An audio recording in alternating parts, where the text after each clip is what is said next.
Well, hello and welcome to the channel. Today we're going to give you a review of the Carnival Magic. It was great to be back on board cruising, and we're going to let you know things that changed and hadn't changed and things we liked and did not like about the Magic. So stay tuned.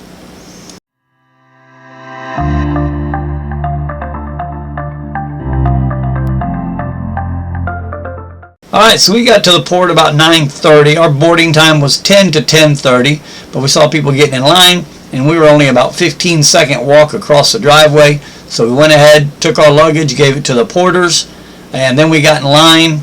And within about 2 minutes, a lady came out. She checked our documents, made sure we had our negative COVID test, our passport, and our boarding pass. Did not ask for a vaccine card.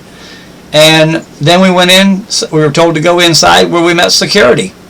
We went right through security, checked in, and then we were told to go upstairs and wait at the Diamond place because we are Diamonds, and we were over the top excited. Easy as pie. Alright, so once we made our way upstairs, we sat there for approximately 30 to 40 minutes waiting to board because they said they were having some kind of trouble with the gangway. As soon as they told us to go, we were in zone A1. We were up the ramp and onto the ship and living it up.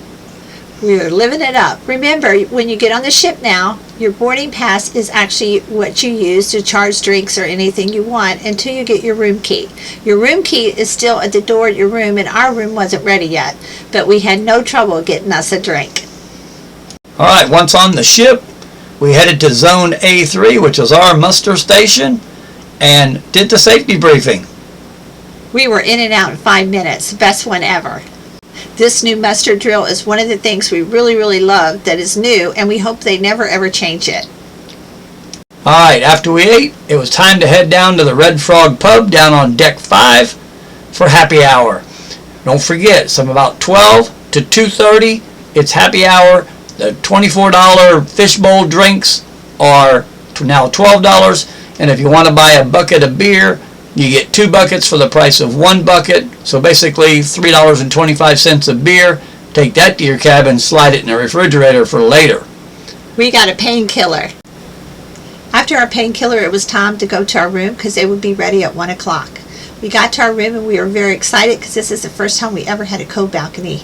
As we booked our room, we let Carnival pick it for us, and we didn't know if we'd like it or not. But guess what? We loved it. It was great. Alright, and you can see that cabin tour in our cabin tour video. So we won't talk too much about the cabin. Only thing that I will tell you about the cabin is they don't bring your gift, your diamond or platinum gift, to the cabin anymore. You have to go to Pixels to pick that up along with your VIFP pin for that ship. And your strawberries or cookies, whatever they were going to give you on that cruise, you have to call and order it from room service. We generally wasted them anyway, so we're okay with it. And we have enough luggage tags now to help other people put luggage tags on. One thing we loved about the cruise that hasn't changed is the ship and the crew, the staff. Yeah, the ship was actually very clean. The staff really seemed like they were glad to be back at work. Everybody was happy. Pat was very excited about this cruise. It was one of the big changes he had been hearing about. But once he got on board, he wasn't quite as happy with it. Yeah, they added the non-smoking casino down on deck 4. That used to be a conference room. They turned it into a casino. It's a non-smoking casino. Still contains a bar in it.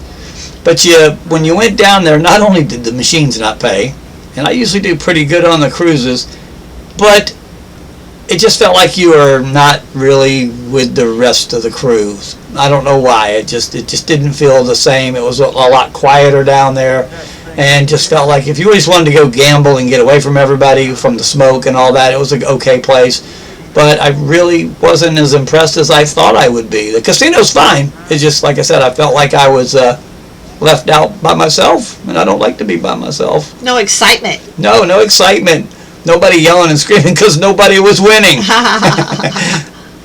Alright, one of the other things that was not as normal as pre-COVID was the mask wearing. But it wasn't really as bad as we thought it was. Pretty much in the hallways, on the promenade deck, masks were recommended. Inside the restaurants, inside the casino, in any of the shows, masks were mandatory. If you were drinking a drink, they'd tell you take a sip, put your mask back on. But really, the rules on the mask wasn't really that bad, and it didn't bother Pat and I from having as much fun as we always do. Another thing we really liked on this cruise was the bar staff.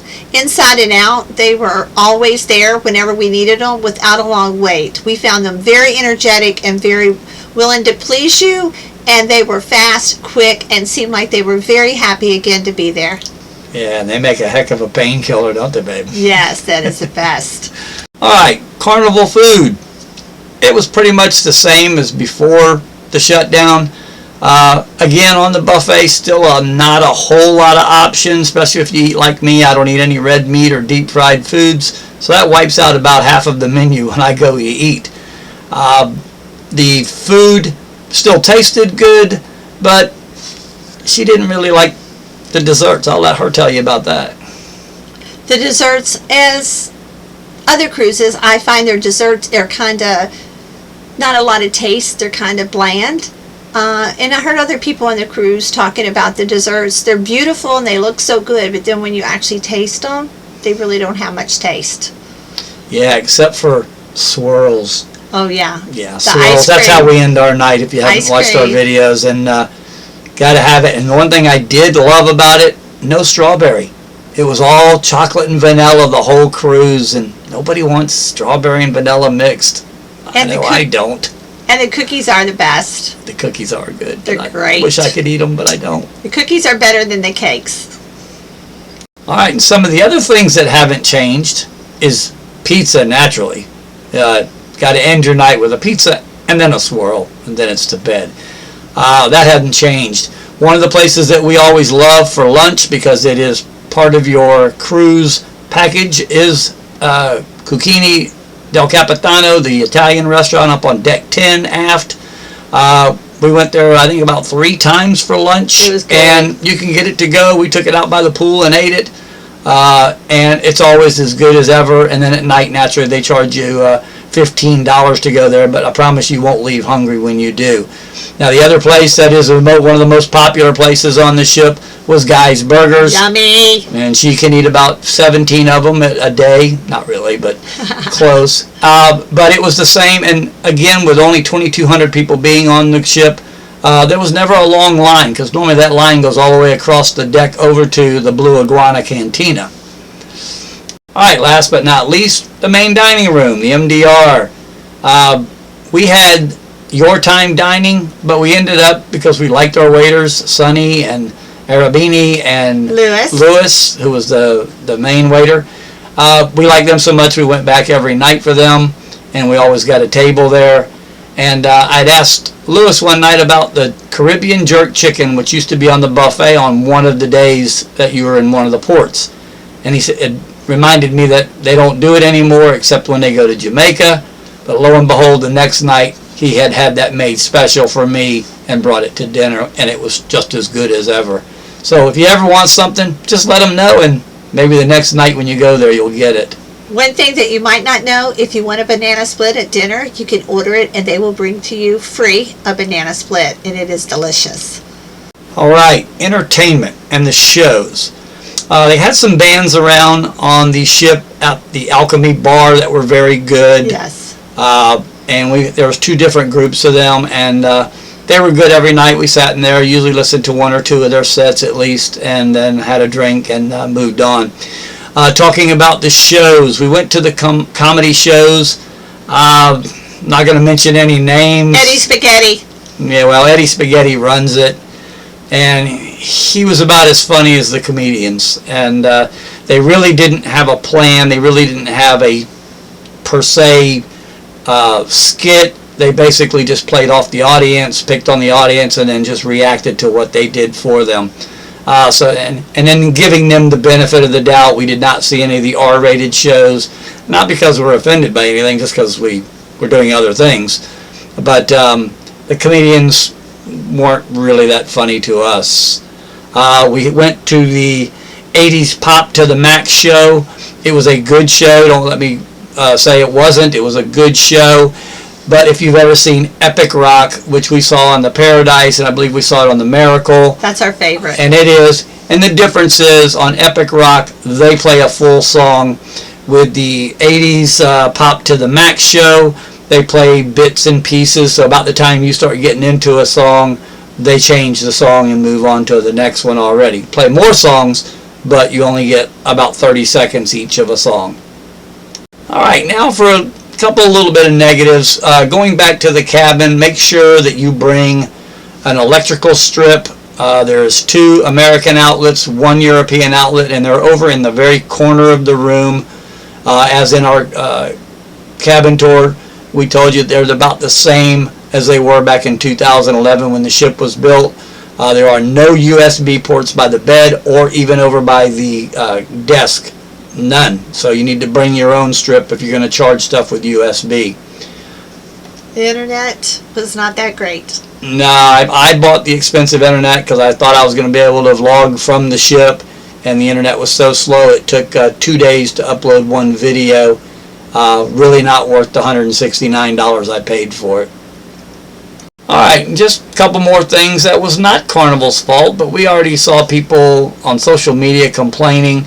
Our first stop was Bimini, and you got to give him credit. He tried to back into that channel. It's a very narrow channel that goes up to the new dock that they built because they just started receiving cruise ships just this past summer. And he tried, almost wiped out one of the channel markers, and he decided to leave. So we didn't get to go to Bimini. No Bimini. No Bimini, but we'll try again this month when we go on the Elation. We go there again, hopefully. And then they immediately, pretty much within a half hour, canceled Half Moon Cay, which I think would probably be okay because it probably would have been rough and not fun anyway. And then they changed our itinerary to Nassau, and they got booze. But we got off the ship for about a half hour, got back on the ship, and stayed by the pool all day long. Shocker. We did get some money back because we didn't make the port, so that was one good thing. Right. And then we went to Amber Cove, and that was a normal port. Going back to Nassau, it was so windy, and if you look at my second, I think it's day 2 video, you'll see that we had to be pushed against the dock with tugboats because it was that windy. So again, not Carnival's fault by any means. It just happens. So overall, it was a great cruise. It was great to be back on board. We can't wait to do it again. And Pat and I are still laughing and talking about all the fun that we had. So we're going to give a big thumbs up to Carnival, the crew, the staff. It was a great time, and we can't wait to get back. All right, another, I believe it's about 24 days, 25 days, we'll be back on the Carnival Elation.